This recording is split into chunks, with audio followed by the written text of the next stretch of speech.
چنانچہ اللہ کے حبیب صلی اللہ علیہ وسلم ساری انسانیت کے لیے رحمت بن کر تشریف لائے۔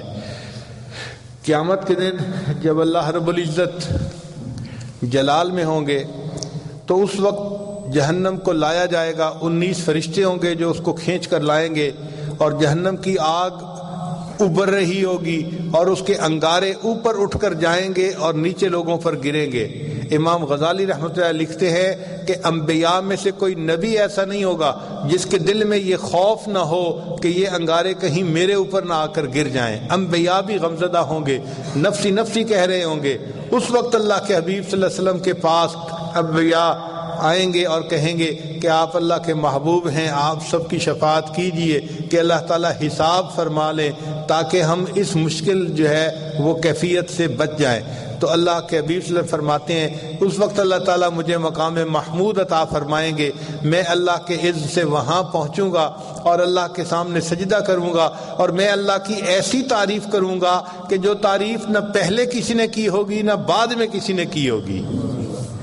حتیٰ کہ اللہ رب العزت کو میرے اوپر پیار آئے گا۔ اللہ تعالیٰ فرمائیں گے یا محمد، اے میرے محبوب صلی اللہ علیہ وسلم، ارفع رأسک، اپنے سر کو اٹھا لیجئے، سل تعطا، آپ بتائیے چاہتے کیا ہیں، جو کہیں گے آپ کی بات کو ہم پورا کر دیں گے۔ تو اللہ کے حبیب صلی اللہ علیہ وسلم اس وقت کہیں گے اے اللہ اپنے بندوں کا حساب لے لیجئے، چونکہ اس طرح اس حالت میں بندوں کا کھڑے ہونا اتنی دھوپ میں یہ بہت مشکل ہے۔ پھر اللہ رب العزت کی جو جلال ہوگا وہ اللہ کے جمال میں تبدیل ہو جائے گا، اور پھر اللہ تعالیٰ جمال کے ساتھ ساری مخلوق کا حساب لیں گے۔ تو ساری مخلوق کو نبی علیہ السلام کی رحمت للعالمین سے حصہ ملے گا، انبیاء کو بھی ملے گا اور پہلی امتوں کو بھی ملے گا، اور اس امت کو تو ضرور ملے گا۔ چنانچہ نبی علیہ السلام نے فرمایا کہ اللہ رب العزت نے ہر نبی علیہ السلام کو ایک ایسی دعا مانگنے کا اختیار دیا کہ جیسی مانگی جائے گی وہ قبول کر لی جائے گی۔ چنانچہ ابراہیم علیہ السلام نے مانگی، نوح علیہ السلام نے مانگی، باقی انبیاء نے مانگی۔ تو ایک صحابی نے پوچھا اے اللہ کے حبیب صلی اللہ علیہ وسلم آپ کو بھی اختیار ملا؟ نبی علیہ السلام نے فرمایا ہاں مجھے بھی اختیار ملا۔ اے اللہ کے حبیب صلی اللہ علیہ وسلم آپ نے کون سی دعا مانگی؟ نبی علیہ السلام نے فرمایا میں نے کوئی دعا نہیں مانگی، میں نے اس دعا کو قیامت کے دن کے لیے ذخیرہ چھوڑ دیا، قیامت کے دن میں وہ دعا مانگوں گا اور میں اس وقت تک جنت میں نہیں جاؤں گا جب تک میری امت میرے ساتھ جنت میں نہیں جائے گی۔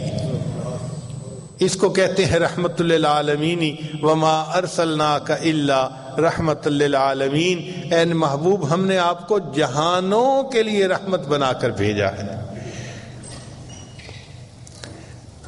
آپ صلی اللہ علیہ وسلم نیکوں کے لیے تو رحمت ہے ہی، گناہگاروں کے لیے بھی رحمت بن کر تشریف لائے۔ چنانچہ گناہگاروں کی آپ شفاعت فرمائیں گے۔ نبی علیہ السلام نے فرمایا اللہ رب العزت نے مجھے اختیار دیا، اے محبوب صلی اللہ علیہ وسلم اگر آپ چاہیں میں آپ کی آدھی امت کو بے حساب جنت بھیج دوں گا، اور اگر آپ چاہیں تو جتنوں کی آپ سفارش کریں گے میں ان کو جنت میں بھیجوں گا۔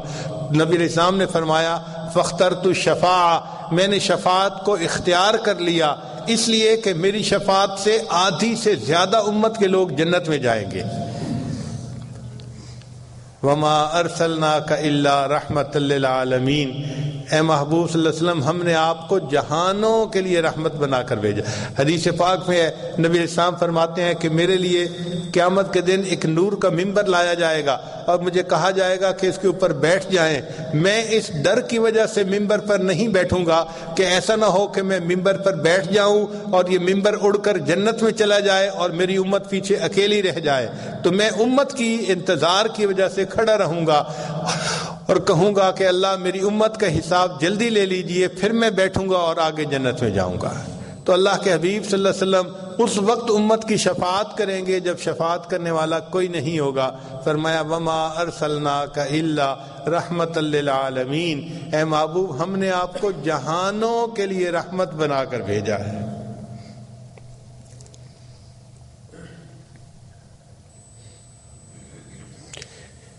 علامہ اقبال نے کیا خوبصورت شعر کہا، تو غنی از ہر دو عالم من فقیر،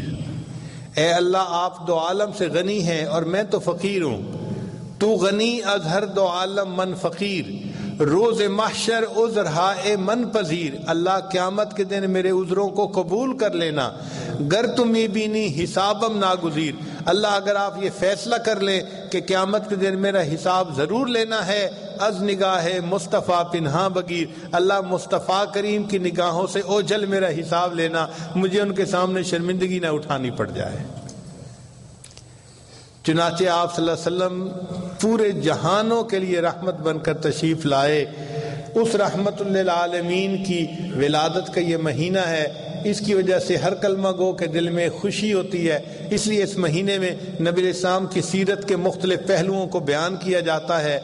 اور ان تعلیمات پر عمل کرنے کا ارادہ اور عزم نو کیا جاتا ہے۔ ان مجالس میں آنا نبی علیہ السلام کے ساتھ محبت کی دلیل ہے۔ اللہ رب العزت اس محبت کو قبول فرمائے اور اس کے بدلے اللہ تعالیٰ قیامت کے دن ہمیں نبی علیہ السلام کے غلاموں میں شامل فرمائے۔ حدیث پاک میں ہے کہ ثوبان رضی اللہ عنہ نبی علیہ السلام کے غلام تھے، وہ دیکھ رہے تھے کہ نبی علیہ السلام دعا مانگ رہے ہیں، اے اللہ مجھے میرے چاہنے والوں سے جلدی ملا دینا، میرے محبین سے جلدی ملا دینا۔ تو جب نبی علیہ السلام دعا مانگ کے فارغ ہوئے تو ثوبان رضی اللہ عنہ قریب آئے، اے اللہ کے حبیب صلی اللہ علیہ وسلم ہم آپ کے غلام بے دام ہیں، ہر وقت خدمت میں حاضر ہیں، آپ کن کے لیے دعا مانگ رہے تھے کہ اللہ مجھے ان سے جلدی ملا دینا، جلدی ملا دینا؟ تو نبی علیہ السلام نے فرمایا، ثوبان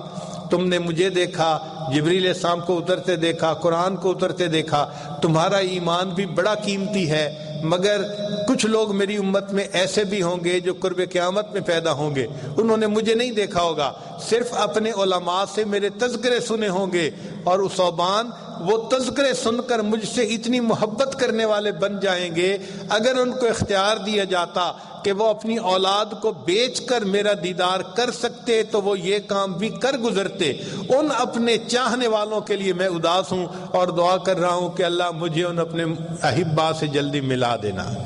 تو یہ خوش نصیبی ہے کہ آج اس دور میں جو قرب قیامت کا دور ہے، اللہ رب العزت نے دلوں میں اپنے محبوب صلی اللہ علیہ وسلم کی محبت ڈالی ہے۔ عجب چیز ہے عشق شاہ مدینہ، یہی تو ہے عشق حقیقی کا زینہ، ہے معمور اس عشق سے جس کا سینہ، اسی کا ہے مرنا اسی کا ہے جینا۔ اللہ تعالیٰ اس محبت پر ہمیں زندگی عطا فرمائے، حتیٰ کہ جب ملک الموت آئے ہمارے دماغ کو ٹٹولے تو علم نبوی سے بھرا ہوا نظر آئے، ہمارے دلوں کو ٹٹولے تو عشق نبوی سے بھرا پائے، ہمارے اعضاء کو ٹٹولے تو سنت نبوی سے سجا ہوا پائے۔ اس حالت میں ہم اپنے اللہ کے حضور جائیں اور اللہ کے سامنے پیش ہوں اور پھر یہ کہہ دیں، تیرے محبوب کی یا رب شباہت لے کے آیا ہوں، حقیقت اس کو تو کر دے میں صورت لے کے آیا ہوں۔ اے اللہ ہم تو صرف صورت لے کے آئے ہیں، آپ رحمت فرما کے اس کو حقیقت میں تبدیل فرما دیجئے۔ چنانچہ آج نبی علیہ الصلوۃ والسلام کی جو ہے نا وہ ذکر کی اس محفل میں ہم اکٹھے ہیں، اللہ تعالیٰ اس کو ہمارے لیے بخشش کا ذریعہ بنا دے۔ سلام اس پر کہ جس نے بے کسوں کی دستگیری کی،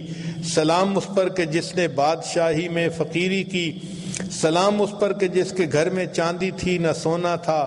سلام اس پر کہ ٹوٹا بوریا جس کا بچھونا تھا، سلام اس پر جو بھوکا رہ کے اوروں کو کھلاتا تھا، سلام اس پر جو سچائی کی خاطر دکھ اٹھاتا تھا، سلام اس پر جو فرش خاک پر جاڑے میں سوتا تھا، سلام اس پر جو امت کے لیے راتوں کو روتا تھا، سلام اس پر کہ جس نے فضل کے موتی بکھیرے ہیں، سلام اس پر بروں کو جس نے فرمایا کہ میرے ہیں۔ ساری دنیا اچھوں کو اپنا بناتی ہے مگر بروں کو اپنا کوئی نہیں بناتی۔ نبی علیہ الصلوۃ والسلام نے بروں کو سینے سے لگایا اور ان کو اپنا بنا کر دکھایا۔ نشہ پلا کے گرانا تو سب کو آتا ہے، مزہ تو تب ہے کہ